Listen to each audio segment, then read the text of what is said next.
నమస్కారం. Youth counter ప్రోగ్రాంకు స్వాగతం. ఈరోజు మన చర్చలో భాగంగా తెలంగాణలో జరుగుతున్న కులగణనలో ఎదురవుతున్న సమస్యలు, దీన్ని ఎలా అధిగమించాలి అన్న అంశం మీద మనతో పాటు ఈరోజు జాయిన్ అవుతున్నారు శ్రీకాంత్ గారు. ఓయూ జాక్ అధ్యక్షుడిగా పనిచేశారు, ఉద్యమకారులుగా ఉన్నారు, ఓబీసీ నాయకుడు.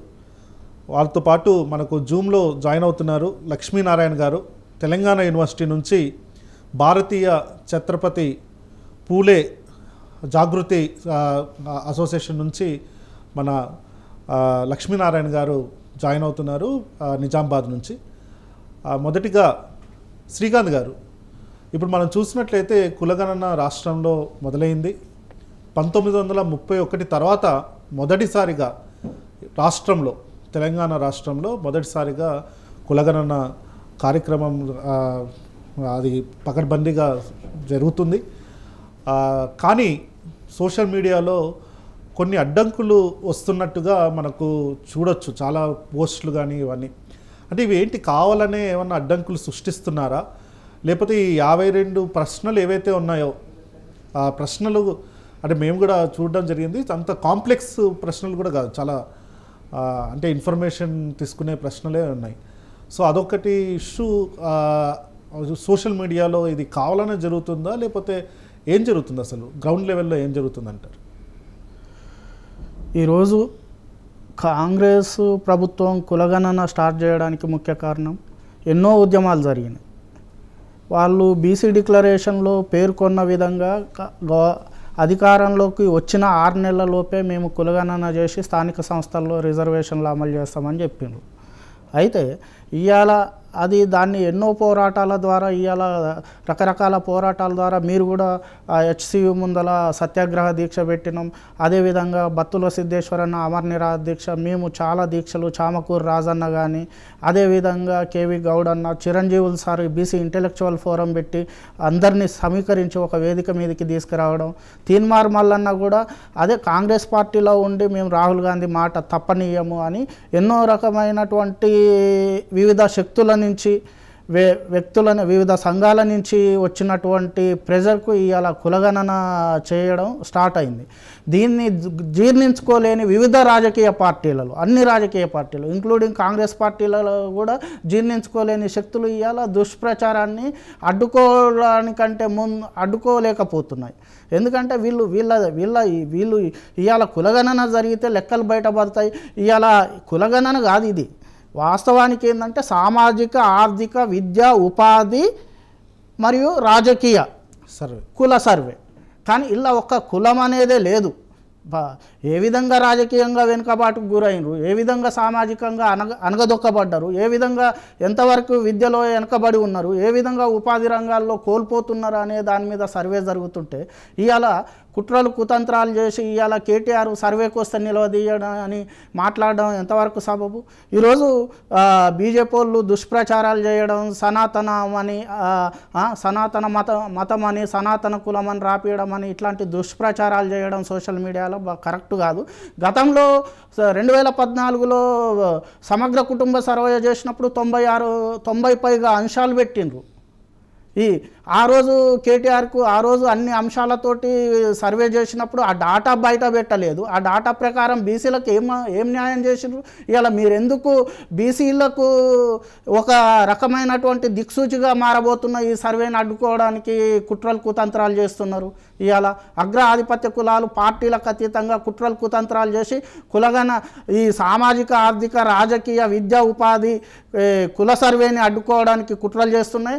దీని నుంచి బీసీ సమాజం గ్రహించాలి, వీళ్ళ కుట్రల్ని తిప్పికొట్టాలి. మన ఈ ఆయా పార్టీలలో ఉన్న బీసీలు, ముఖ్యంగా విద్యార్థి యువత దీని మీద సరైన అవగాహన కల్పించాలి. ఉద్యోగులు కూడా గ్రామాలలో మీరు దగ్గరుండి, ఆ సర్వే జరిగేటప్పుడు దగ్గరుండి వారికి గైడ్ చేస్తూ, రాపిస్తూ, వీళ్ళ కుట్రల్ని తిప్పికొడుతూ ఆ సర్వేని విజయవంతం చేసుకోవాలి. ఆ సర్వే ద్వారా మనకు భవిష్యత్తు ఈ సర్వే మీద ఆధారపడి ఉంటుంది. ఇవాళ మన వాటా ఎవరు దొబ్బిపోతున్నారు? ఇవాళ ఈ 4% లేని అగ్ర ఆధిపత్య కులాలకు ఈడబ్ల్యూఎస్ రిజర్వేషన్స్ 10% వస్తే ఇవాళ బీసీలు 60% పైన ఉన్నా కూడా ఇవాళ రిజర్వేషన్లు 27% అనుభవిస్తున్నారు. ఆ 27% కూడా సరైన రీతిలో అమలు చేయట్లే. కాబట్టి మనకు రిజర్వేషన్ల శాతం పెరగాలన్నా మనం అన్ని రంగాలలో అభివృద్ధి ఎంత శాతం ఉన్నారు అసలు మనం అసలు కొన్ని రంగాల్లో 0% మనం ఇవాళ కాంట్రాక్టులు తీసుకున్నా, ఇంకా కంపెనీలు తీసుకున్న, కార్పొరేట్ కంపెనీలు తీసుకున్న, రాజకీయం తీసుకున్న, విద్యాపరంగా తీసుకున్న, ఇప్పటి వరకు కూడా కొన్ని కులాలు ఇప్పటి వరకు కూడా ఒక 10th క్లాస్ కూడా మినిమం 10th క్లాస్ చదవని కులాలు బీసీ కులాలలో ఉన్నాయి. ఇప్పటిదాకా కూడా ఒక అటెండర్ ఉద్యోగం చేయని కులాలు ఉన్నాయి ఈ బీసీ కులాలల్లో. ఇప్పటి వరకు కూడా ఒక చట్టసభలల్లో కనీసం వార్డు మెంబర్కి కూడా పోటీ చేయని కులాలు ఉన్నాయి. ఇవన్నీ బయటకు వస్తే ఇవాళ వీరి వాటా మొత్తం ఎవరు దొబ్బిపోతున్నారని ఆ భయంతో అగ్ర ఆధిపత్య కులాలు రాజకీయ పార్టీలకు అతీతంగా ఇవాళ కులగణనను అడ్డుకోవడానికి కుట్రలు చేస్తున్నాయి. మీకు చేతనైతే కులగణనను సక్సెస్ చేయడానికి బీసీల అభివృద్ధి కొరకు, బీసీల అభివృద్ధితో పాటు ఇతర వెనుక ఎవరైతే ఉన్నారో మైనార్టీలు కానీ ఇంకా ఎస్సీ ఎస్టీ వర్గాల అభివృద్ధి కొరకు కులగణనను స్వాగతించాలని నేను ఈ వేదికగా డిమాండ్ చేస్తున్నాను. చాలా బాగా చెప్పారు లక్ష్మీనారాయణ గారు. మీరు తెలంగాణ యూనివర్సిటీలోనే కాకుండా మొత్తం రాష్ట్ర వ్యాప్తంగా అనేక ఉద్యమాల్లో ఉన్నారు. కులగణన గురించి బీసీ ఉద్యమాల్లో ఉన్నారు. మీరు ఛత్రపతి సాహు మహారాజ్ స్ఫూర్తితో మీరు ఉద్యమాన్ని కూడా నడుపుతున్నారు. పూలే, ఛత్రపతి సాహు మహారాజ్, ఛత్రపతి శివాజీ వీళ్ళ ఇన్స్పిరేషన్తో మీరు ఉద్యమాలు కూడా చేస్తున్నారు. మరి ఇప్పుడు ఒకవైపు నుంచి ఒక ఆరోపణలు వస్తున్నది ఏంటంటే కులగణన మీద హిందూ సమాజానికి వ్యతిరేకంగా జరుగుతున్న కార్యక్రమం అనేసి కొన్ని శక్తులు కొందరు చెప్తున్నారు ఈ విషయాన్ని. సో దీన్ని మీరు ఎలా చూస్తారు? కులగణనని నిజంగానే ఇది హిందూ సమాజానికి యునైట్ చేయడానికి ఉందా, లేకపోతే ఇది డివైడ్ చేయడానికి ఉందా? మీ అభిప్రాయం ఏంటి? ముందుగా కిరణ్ అన్నకు, శ్రీకాంత్ అన్న గారికి నమస్కారం. ప్రైమ్ న్యూస్కు ఈ అవకాశం ఇచ్చినందుకు అభినందనలు. ఈ దేశంలో ఏ పార్టీ ఉన్నా కూడా, ఏ పార్టీలో ఏ వ్యక్తిని గుర్తించినా కానీ కులపరంగానే గుర్తిస్తున్నారు. ఎందుకు కులాన్ని అతి తక్కువ జనాభా ఉన్న కులాలే కుల జనగణనను వ్యతిరేకిస్తున్నాయి. దీన్ని మనం అర్థం చేసుకోవాలి. ఎందుకు చెప్తున్నానంటే ఇవాళ ఎవరైనా సరే వాళ్ళు అధికారంలోకి రాగానే కులాన్ని బహిర్గతం చేసుకుంటున్నారు. సరే, ఇప్పుడు కొంతమంది కులగణన వద్దు, హిందూవాదాన్ని బలహీనపరుస్తుందని నేను అనే వాళ్ళకి నేను ఒకటే విజ్ఞప్తి చేస్తున్నాను. ప్రతి దేవాలయం దగ్గర సనాతన ధర్మ సంబంధించినటువంటి ఒకే కార్యాలయం ఉండాలి. వివిధ కులాలకు సంబంధించిన ఎందుకు ఉన్నాయి సార్? వసతి గృహాలు. రెండో విధానం ఏంటంటే ఈ కుల వ్యవస్థ ఎక్కడి నుంచి వచ్చింది కూడా దాన్ని సమాజంకు వివరించాలి. తప్పుడు కూతలు, ద్వంద్వ ప్రమాణాలు, మనకచ్చే వరకు కులము, మనం ఏదైతే దోచుకున్నామో, మనం ఏదైతే అన్యాయం చేసినామో దాని గురించి సమాజానికి చెప్పడానికి ఏ ప్రభుత్వం ప్రయత్నం చేసినా కూడా ఈ కొన్ని వ్యతిరేక శక్తులు ఈ విధంగా చేస్తున్నాయి. నాకు ఒక ఉదాహరణ చెప్తాను సార్. తెలంగాణ ఉమ్మడి ఆంధ్రప్రదేశ్లో నీలం సంజీవ్ రెడ్డి గారు ఈ రాష్ట్రానికి 1960లో ముఖ్యమంత్రి చేశారు. ఆయన బీసీలకు రిజర్వేషన్లు ఇస్తామని ఆర్డర్ ఇచ్చిన తర్వాత కూడా రద్దు చేసిండు. అంటే 3 సంవత్సరాలు ఆయన అడ్డుకున్నాడు. రెండో విషయం ఏంటంటే పివి నరసింహారావు గారు ఓబీసీకి సంబంధించినటువంటి జనగణనకు మండల్ కమిషన్ సిఫార్సులకు సంబంధించినది ఒక కమిటీ వేస్తే కూడా 1980 నుంచి 1990 వరకు అడ్డుకున్న వ్యక్తి పివి నరసింహారావు. కాంగ్రెస్ యొక్క ఆధినాయకత్వం పైన ఎవరికి ఎటువంటి అనుమానం లేదు, సామాజిక నాయకత్వం పైన. కానీ ఆ పార్టీ కూడా ఇక్కడున్నటువంటి ఏదైతే సామాజిక, రాజకీయ, ఆర్థిక ఏదైతే అంశం ఉందో వాళ్ళు కూడా పార్టీ పదవుల్లో పాటు, ప్రభుత్వ పదవుల్లో పాటు వివిధ చైర్మన్లు, డైరెక్టర్లు, వైస్ ఛాన్సలర్ నియామకాలు జరిగినప్పుడు సామాజిక సమతుల్యత అమలుపరిచినప్పుడే వివిధ పార్టీల నుంచి వీళ్ళు ఎదుర్కొని వీళ్ళు సక్సెస్ఫుల్గా రాజకీయం చేయగలుగుతారు. రెండో విషయం ఏంటంటే ఏ పార్టీలో ఉన్నా కూడా బీసీ నాయకులకు కులగణన ద్వారా ఏం ఒరుగుతుందని చెప్పేసి ఇప్పుడే చెప్పలేము. ఒక సమస్యను కనుక్కోవడానికి ఇది ఒక ప్రాథమిక అంశము. అంటే బీసీల యొక్క రాజకీయ, సామాజిక, ఆర్థిక చైతన్యం ఎంతవరకు ఉందని, దీనికి అడ్డుకునే వాళ్ళు మనకు ఉద్యోగాలు వస్తే మనం రాజకీయంగా ఎదిగితే మనల్ని కాపాడతారా? దీన్ని బీసీ సమాజము, బీసీ మేధావులు, బీసీ యువజన సంఘాలు, బీసీ సోషల్ మీడియా ఉన్న వేదిక పైన వాళ్ళకు విమర్శించడం మానేసి మన కుల సంఘాలకు, ఇవాళ యాదవ్ సంఘం కావచ్చు, ఇవాళ మున్నూరుకాపు సంఘాలు కావచ్చు, నెక్స్ట్ ముదిరాజు ఏదైతే బీసీలలో ఉన్న 134 కులాలు ఉన్నాయో ఆ కులాలన్నీ ఐక్యంగా వాళ్ళ యొక్క సర్వేలో సక్సెస్ఫుల్గా పాల్గొనాలి. ఏ ప్రభుత్వం అయినా, అది ఏ రాజకీయ పార్టీ అయినా ఇలాంటి సర్వేలను అవమానిస్తున్నట్లు మాట్లాడితే అది రాజద్రోహం కిందనే పరిగణించాలని నేను కోరుకుంటున్నా. ఎందుకోసం అంటే ఈ యొక్క రాజ్యము ఈ చర్య తీసుకుంటుంది, ఈ రాజ్యం ఏ చర్య తీసుకున్నా దానికి ఉన్న పౌరుడు కట్టుబడాలి. అది ఏ వర్గమైన వ్యక్తి, దానికి ఏమైనా ఉంటే ప్రభుత్వానికి ఒక మంచి పద్ధతిలో తీసుకెళ్లాలి కానీ బీసీలను అవమానకరించే విధంగా. ఎందుకంటే కులగణన జరుగుతుంది స్వతంత్రం వచ్చిన తర్వాత 25% జనాభాకు ఎస్సీ ఎస్టీలకు కులగణన, సామాజిక రాజకీయ ఆర్థిక గణన కంటిన్యూగా జరుగుతుంది. మరి బీసీలకు చేస్తేనే ఎందుకు అడ్డగిస్తున్నారు? మనం కూడా ఈ దళిత సోదరులతో ఐక్యతగా మెలిసి, ఇంకొక విషయం ఏంటంటే కాంగ్రెస్ ప్రభుత్వం ఏం విస్మరించిందంటే తెలంగాణలో ముస్లింలు సుమారు 18 నుంచి 20% ఉంటారు. అందులో 100కు పైగా కులాలు ఉంటాయి సార్. వీటిని మాత్రం విస్మరించింది. మరి వాళ్ళ దాంట్లో ఆర్థిక సమానతలు ఏ విధంగా గుర్తిస్తుంది? వాళ్ళు కూడా ఈ దేశ పౌరులే కదా, ఈ రాష్ట్ర పౌరులే కదా. మరి ఇప్పుడు వివిధ వలసలు వచ్చిన వాళ్ళకి ఏ విధంగా న్యాయం చేయాలి? ఇల్లు లేని వాళ్ళని ఏ విధంగా ఇల్లు ఇస్తారు సార్? మైనార్టీ వర్గాలలో కూడా సంపన్న వర్గాలకి అందుతాయి కదా. ప్రభుత్వం దీన్ని కూడా మాడిఫికేషన్ చేసే అవకాశం ఉంటే ఈ 130 కులాలలో ఏదైతే మైనార్టీలో ఉన్న 100కు పైగా ఉన్న కులాలను గుర్తించి వాళ్ళ దాంట్లో కూడా ఆర్థిక, సామాజిక, రాజకీయ అసమానతలు తొలగించడానికి ప్రయత్నించాలి. నేను ఎవరిని కూడా వ్యక్తిగతంగా విమర్శించడానికి కాదు. ఈ దేశము ప్రతి పార్టీ సబ్కా సాత్ సబ్కా వికాస్ బీజేపీ కూడా చెప్తుంది. గరీబ్ హఠావో కూడా కాంగ్రెస్ ప్రభుత్వము 1970లోనే తీసుకున్నది. కాబట్టి ఈ మూల సిద్ధాంతాల ప్రకారం ఇది ప్రతి సమాజంలో అట్టడుగు వర్గాల యొక్క దీనాదల సిద్ధాంతం కూడా అదే చెప్తుంది కదా. అంటే అట్టడుగుకు సంబంధించిన వ్యక్తి యొక్క తెలుసుకొని అతనికి ప్రభుత్వ పథకాలు అందించడమే కదా. ఇదే కదా మూల సిద్ధాంతం ప్రకారం బీజేపీ కానీ ఆర్ఎస్ఎస్ కానీ పనిచేస్తుంది. కాబట్టి ఎవరు వ్యతిరేకించినా తాత్కాలిక రాజకీయంగా విమర్శించవచ్చు కానీ అంతిమంగా దీర్ఘకాలికంగా ఈ దేశంలో అన్ని వర్గాల ప్రజలు అభివృద్ధి చెందినప్పుడే ఈ దేశం అభివృద్ధి చెందుతుంది. కాబట్టి ప్రతి ఒక్కరు కూడా ఈ సర్వేకు సహకరించాలి. ఏదైతే వ్యతిరేక శక్తులు ఉంటారో వాళ్ళను మనం గ్రహించి వాళ్ళను రాజకీయంగా కూడా మద్దతు తెలపకుండా భవిష్యత్తులో కార్యాచరణ సిద్ధం చేసుకోవాలని బీసీ యువతకు, మేధావులకు కోరుకుంటున్నాను. శ్రీకాంత్ గారు, ఇప్పుడు మనం సర్వే గురించి చూసినట్లయితే మీరు ఇందాక అన్నట్లు ఇది ఒక కులగణననే కాదు, ఒక social, educational, economical, political survey. అంటే అన్నిట్లో కూడా ఈ రిజర్వేషన్స్ ఒకటే కాకుండా ఇంకా పాలసీలో డిఫరెంట్ పాలసీస్ చేయడానికి కూడా ఇది చాలా వరకు ఈ సర్వే యూటిలైజ్ అవుతుందని అనుకుంటున్నాం. ఎందుకంటే అన్నిట్లో కొన్ని సర్వేలో కొన్ని క్వశ్చన్స్ ఏవైతే ఉన్నాయో, అంటే ఇప్పుడు కులం ఆధారితంగా ఏమైనా సమస్యలు ఉన్నాయా, లేకపోతే అంటే హెల్త్ పరంగా ఏమన్నా సమస్యలు ఉన్నాయా, అవి కూడా అడుగుతున్నారు అందులో మీరు చూసినట్లయితే కాలంలో. సో దీనివల్ల డిఫరెంట్ పాలసీస్ చేయడానికి కూడా రేపొద్దున ఆస్కారం ఉంటుంది. సో ఎలా చూస్తారు మీరు? అంటే కులగణనని రిజర్వేషన్స్ చుట్టూ జరిగే చర్చ లెక్క చూస్తారా, లేకపోతే ఒక కాంప్రహెన్సివ్ డెవలప్మెంట్, అంటే కులాల అభివృద్ధి కోసం, కాంప్రహెన్సివ్ డెవలప్మెంట్ కోసం అని చూస్తారు? ఎలా చూస్తారు? ఇవాళ కులగణనలో ఒక అంశం ఉన్నది వాస్తవానికి.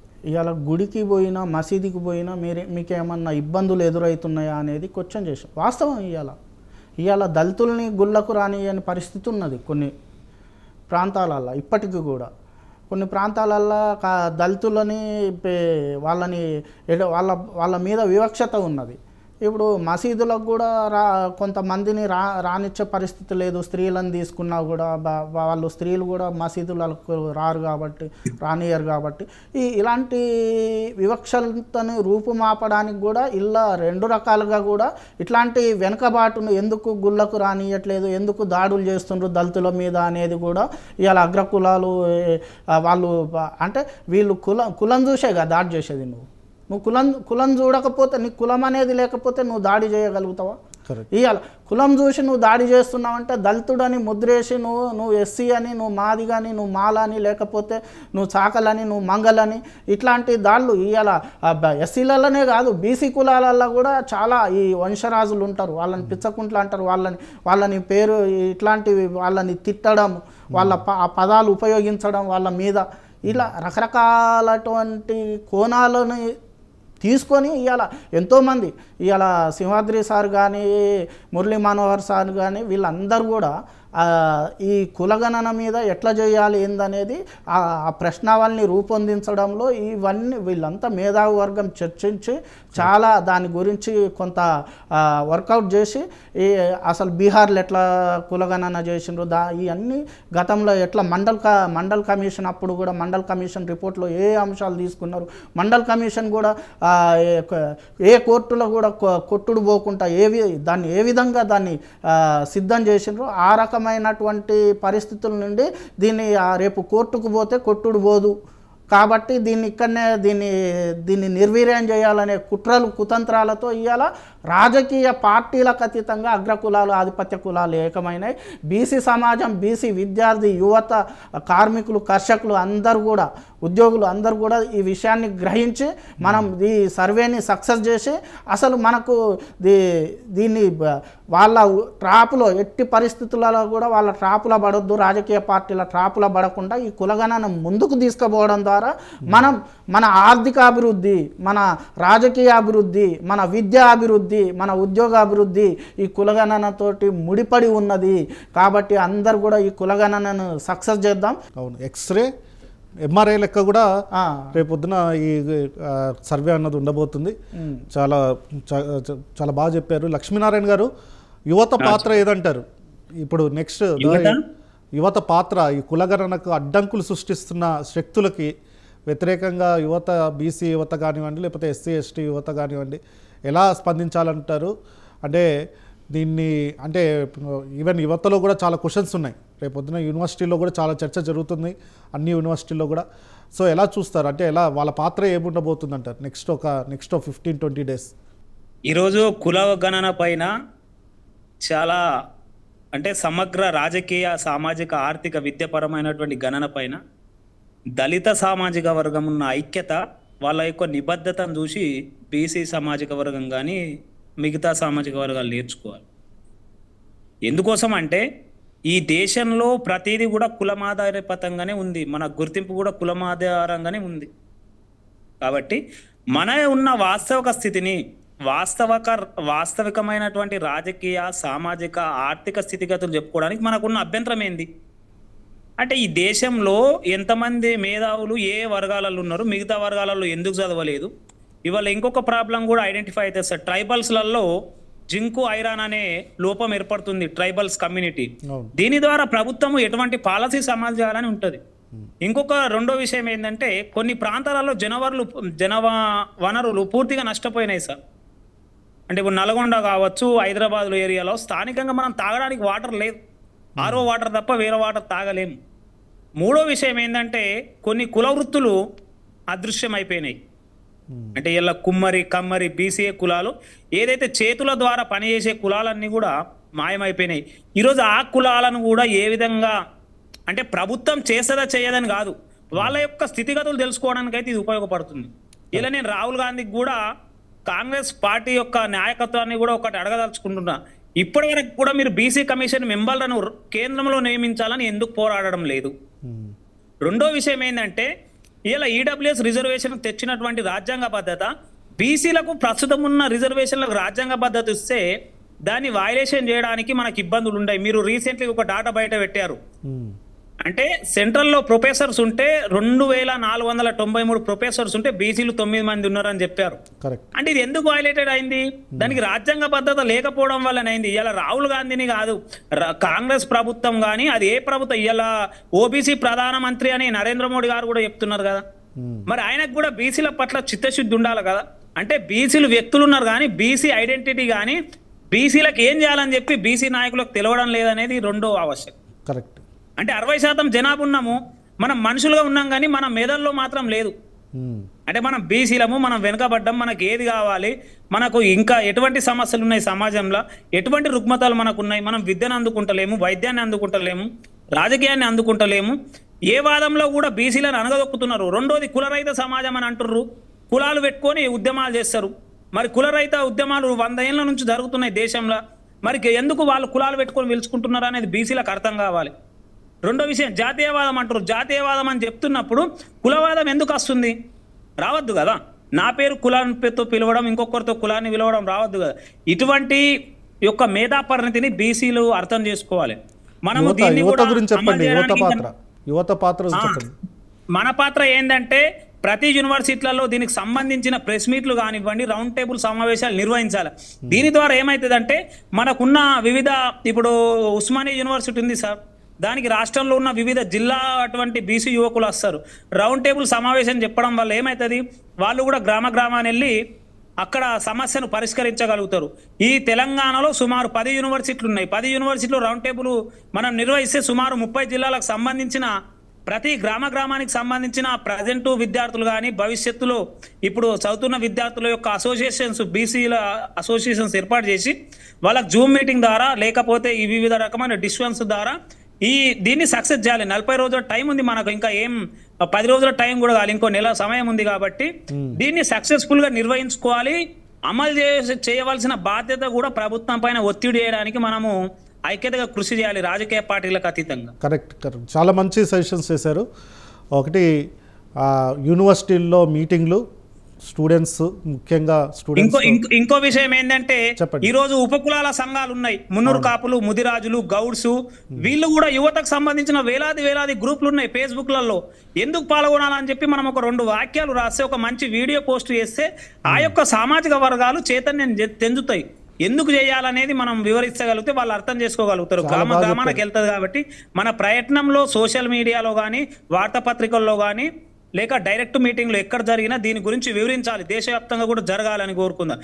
ఎందుకంటే ఏ పార్టీ కూడా ప్రతిపక్షంలో ఉన్నప్పుడు మాత్రమే బీసీల గురించి మాట్లాడుతుంది. ఎందుకు చెప్తున్నా అంటే, రాజ్నాథ్ సింగ్ గారు అమలు చేయాలి, మా యొక్క ఏదైతే 2010లో ఉందో దాన్ని బయట పెట్టాలని పోరాడిండు. తర్వాత ఆయన వెళ్ళిపోవడం జరిగింది, ఆ సమస్య పక్కన నెట్టడం జరిగింది. లేదు, 2018లో చేయాలని అన్నారు, బీసీ కులగణన చేయాలని అన్నారు. ఆయన అధ్యక్షుడు ఉన్నప్పుడు అన్నాడు.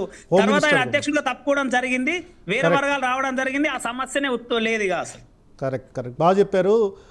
వివిధ యూనివర్సిటీల్లో రౌండ్ టేబుల్ కాన్ఫరెన్స్లు, జూమ్ మీటింగ్లు, ప్రెస్ మీట్లు, అలాగే వాట్సప్, ముఖ్యంగా సోషల్ మీడియా వాట్సాప్లో మనం దీని మీద యువతకి వాళ్ళకి ఏంటి అసలు కులగణన బేసిక్ ఆస్పెక్ట్స్ ఏంటి, ఇది ఎందుకు నెససరీ, ఎందుకు రేపొద్దు ఫ్యూచరిస్టిక్గా ఎలా ఆలోచించాలి అన్న దాని మీద మనకు చేయాలనేసి మీరు చాలా బాగా చెప్పారు. శ్రీకాంత్ గారు, లాస్ట్గా అంటే మీరు చాలా ఫేస్బుక్ కానీ లేకపోతే వాట్సాప్లో చాలా యాక్టివ్గా ఉంటారు. చాలా క్లుప్తంగా, అంటే ఒక మెసేజ్ని చాలా ఒక 4-5 లైన్లలోనే మీరు క్లుప్తంగా పెట్టి స్టూడెంట్స్కి, లేకపోతే మనలాంటి యూత్ తర్వాత మెసేజ్ని ఒక స్పార్క్ లెక్క పోయేటట్టుగా మీరు పెడుతూ ఉంటారు. సో మీరు ఏ సలహా ఇవ్వాలనుకుంటున్నారు మన యువతకి? ఇవాళ భవిష్యత్ అంతా బీసీ యువతదే. రేపు రాబోయే ఈ భారతదేశంలో ఈ యువత చాలా క్రియాశీలకమైన పాత్ర పోషించాలి. ముఖ్యంగా బీసీ యువత మెజార్టీ ప్రజలుగా ఉన్న మనం ఈరోజు ఇట్లాంటి సర్వేలని మనం ముందుకు తీసుకువెళ్ళే విధంగా మనం పక్క నుండి మనం ఎడ్యుకేట్ చేసుకుంటూ, మనం ఎడ్యుకేట్ అవుతూ, మనం మన చుట్టుపక్కల ఉన్న వారిని ఎడ్యుకేట్ చేసుకుంటూ ముందుకు తీసుకుపోవాలి. ఇవాళ మీరు చాలామంది వివిధ రాజకీయ పార్టీలో ఉన్నటువంటి బీసీ సోషల్ మీడియా యూత్కు నేను చెప్పేది ఏంటంటే, మీరు ఆ రాజకీయ పార్టీల కోసం ఎంతో కష్టపడ్డారు, కానీ ఈరోజు నీ కోసం, నీ జాతి కోసం, నీ ఉనికి కోసం, నీ అస్తిత్వం కోసం ఈరోజు మీరు ఈ కుట్రల్ని ఛేదించి ఈ సోషల్ మీడియాలో బీసీ వాదాన్ని ప్రమోట్ చేయండి. ఈ కులగణనని విజయవంతం చేయడానికి పోస్టులు చేయండి. మీరు ఎక్కడ కూడా మీరు వాళ్ళ ట్రాప్లో పడి, పార్టీల ఉచ్చులో పడి, వాళ్ళ యొక్క మతం ఉచ్చులో కానీ, వాళ్ళ యొక్క రాజకీయ పార్టీల ఉచ్చులో పడి ఈ కులగణనని అడ్డుకోకుండా దాన్ని ముందుకు తీసుకుపోయి దాన్ని సమగ్రంగా విజయవంతం చేస్తే రేపు మన భవిష్యత్ తరాలు, మనం యూత్ ఇవ్వాలా, రేపు మనం కూడా ఆ యొక్క రాజకీయ ఫలాల్ని కానీ, ఆర్థిక ఫలాల్ని కానీ, ఆ యొక్క విద్యా ఉపాధి రంగాల్లో ఆ యొక్క ఫలాలను అందుకునే విధంగా మనం ముందుకు పోయి ఈ కులగణనను సమగ్రంగా నిర్వహించాలని. అదేవిధంగా ఇవాళ బీజేపీ పార్టీ ఈ కులగణన మీద విషం జిమ్ముతుంది, ఇవాళ బీఆర్ఎస్ పార్టీ కులగణన మీద విషం జిమ్ముతున్నారు.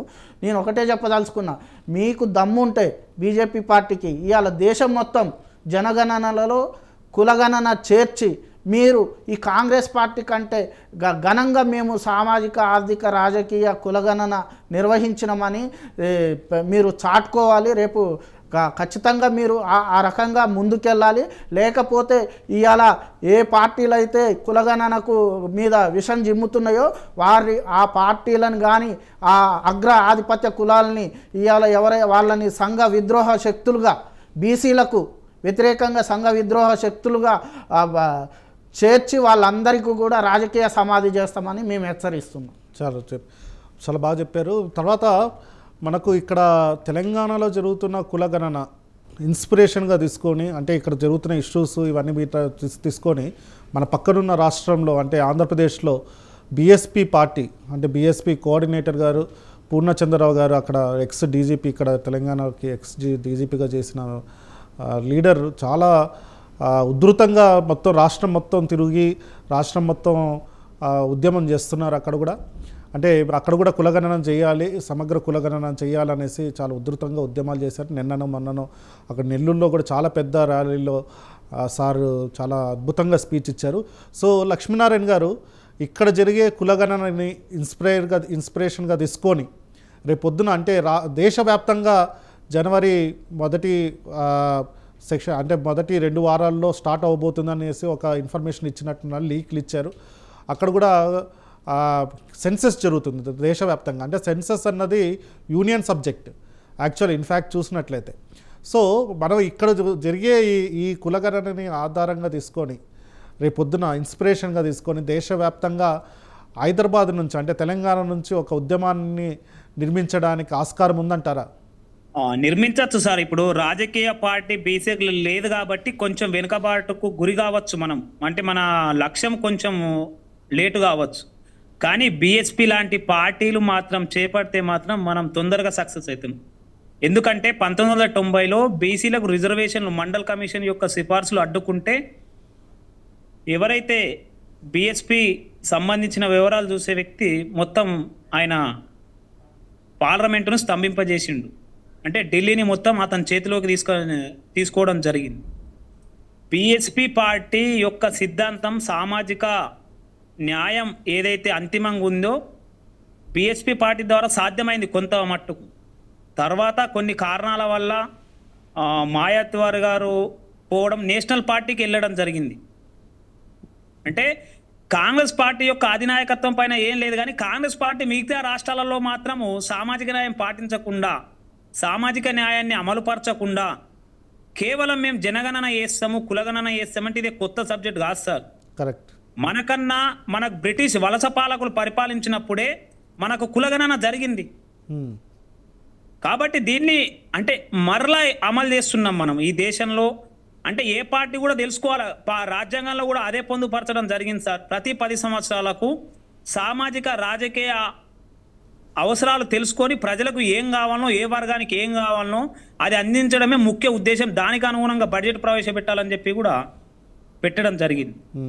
ఇలా కాంగ్రెస్ పార్టీ ప్రతిపక్షంలో ఉన్నప్పుడు మాట్లాడుతున్నప్పుడు మనం అబ్బురపరచచ్చు. రాజ్నాథ్ సింగ్ గారి మాటలు ఇప్పుడే గుర్తు చేశాను. ప్రతిపక్షంలో ఉన్నప్పుడే మాట్లాడుతున్నారు. పార్లమెంట్లో ఏదైతే ఇప్పుడు దళిత ఎస్టీ ఆధినాయకత్వం ఉన్న పార్టీలను కలుపుకొని బీఎస్పీ పార్టీని కలుపుకొని ఎస్పీ సమాజ్ ఇప్పుడు బీసీ నాయకత్వం ఉన్న పార్టీలు ఉన్నాయి. నేను ఎందుకు ఉదాహరణ చెప్తున్నా అంటే బీహార్లో పూర్తి రాజకీయ బీసీలకు ఉంటే కూడా సర్వే చేసిన తర్వాత ప్రభుత్వాన్ని వడగొట్టడం జరిగింది. ఇక్కడ పెద్ద సమస్య కాదు ప్రభుత్వాలు పడిపోవడము, ముఖ్యమంత్రులు మార్చడం. మనకు దీని ద్వారా ఏం జరగదు. మనము దీన్ని తెలుసుకొని మనం రాజకీయ చైతన్యంగా వచ్చినప్పుడు మాత్రమే, మనకు రాజకీయంగా అవకాశం కల్పించినప్పుడు మాత్రమే మన ఏదైతే దీని యొక్క లక్ష్యాలు ఉన్నాయో దాన్ని నెరవేరుస్తాం. కరెక్ట్. కేంద్ర ప్రభుత్వం కూడా రాజ్నాథ్ సింగ్ మాటలు గుర్తు చేసి సబ్కా సాథ్ సబ్కా వికాస్ ఏదైతే దాని యొక్క చిట్ట చివరి లక్ష్యం ఉందో దానికి అనుగుణంగా కులగణన చేయాలి సార్. ఈ దేశంలో ప్రతి మనిషి కులపరంగానే ఉన్నాడు కాబట్టి చేసే తప్పేంది సార్ అనే ప్రశ్నను మనం ఉత్పన్నం చేయాలి. లక్ష్మీనారాయణ గారు మీరు అన్నట్టు దేశవ్యాప్తంగా కూడా కులగణన జరగాలి. సో సామాజిక న్యాయం చాలా ముఖ్యం. సామాజిక న్యాయం జరగాలి. ఎన్నో కులాలు ఈ అధికారానికి దూరంగా ఉన్నాయి, చాలా కులాలు. ఆ కులాలకి అధికారం దక్కాలనేసి మీరు ఈరోజు చర్చా కార్యక్రమంలో పాల్గొన్నారు. చాలా అద్భుతంగా చాలా మంచి పాయింట్స్ చెప్పారు. మీకు శ్రీకాంత్ గారికి మరియు లక్ష్మీనారాయణ గారికి ధన్యవాదాలు తెలుపుతున్నాం. మరో అంశంతో నెక్స్ట్ యూత్ కౌంటర్ డిబేట్కి మళ్ళీ కలుద్దాం. అప్పటి వరకు సెలవు.